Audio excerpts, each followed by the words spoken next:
The whole community speaks about it. Did you hear what happened? Firstly, he hasn't even been indicted yet. And even after he's indicted, now that we see what our legal system is in terms of prosecutors, they prosecute even the innocent man. And they have trumped up information. Even, we don't have to go to the Pravda, to Russia, to see the dishonesty within the legal system, what our legal system is. But well, it's proven. It's proven beyond any doubt because the jury found him guilty. Doesn't mean anything. The man could be innocent. It's known, people who are descendants of the Tosus Yom Tif,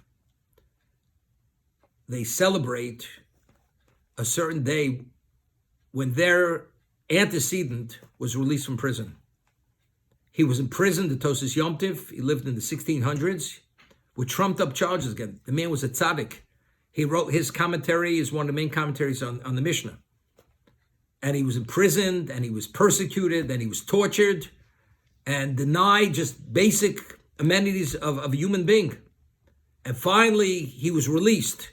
So all his descendants, till today, the day of his release, they make a Suda to celebrate that day. What do you think they said about the Tosus Yom Tif? Look at that Jew.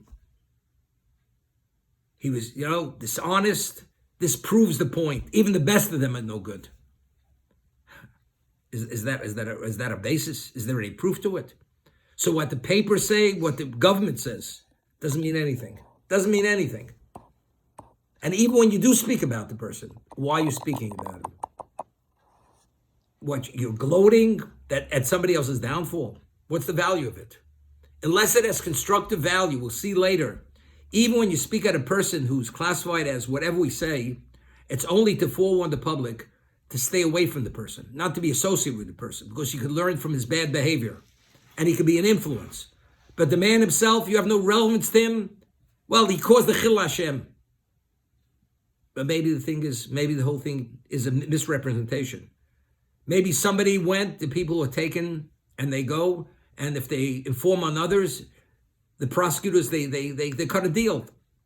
They'll be a lot less harsh with them. And how many innocent people are taken victim because this man wants to lessen his sentence? Many of these people are honest. It's not what the man said. We see it continuously.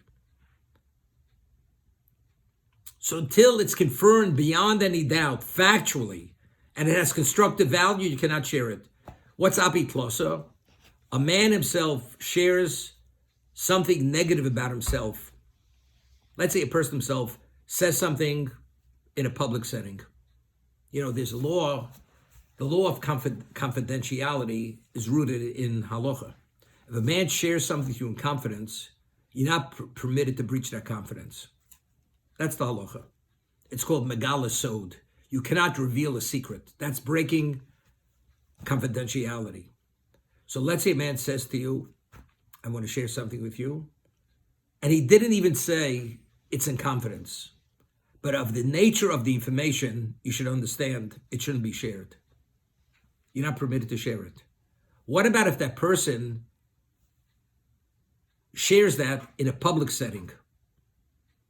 Let's say a person says, I just did a deal and it's the best deal of my life. And he said it in the presence of 10 people. Then, because he said it in presence of 10 people, the law of confidentiality doesn't apply to that. Doesn't apply. That's not called megala sod. But if it's something, he says, I want to share something very special happened to me, and this and this and that, unless you have permission to share it with others, halachically, you're not permitted to share it. We'll see later. You're not permitted.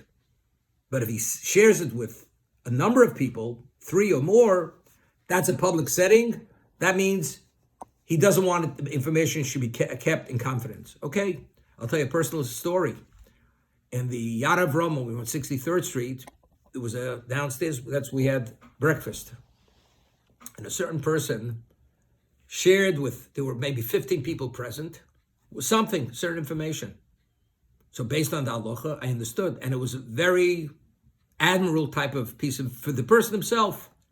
And I was speaking to somebody and I shared the information with that person. So that person who I shared with called him up and said, I heard her. So he says, what did you hear from him? He says, Rabbi Kolatsky shared it with me. So he called me, he says, don't you realize it's confidential?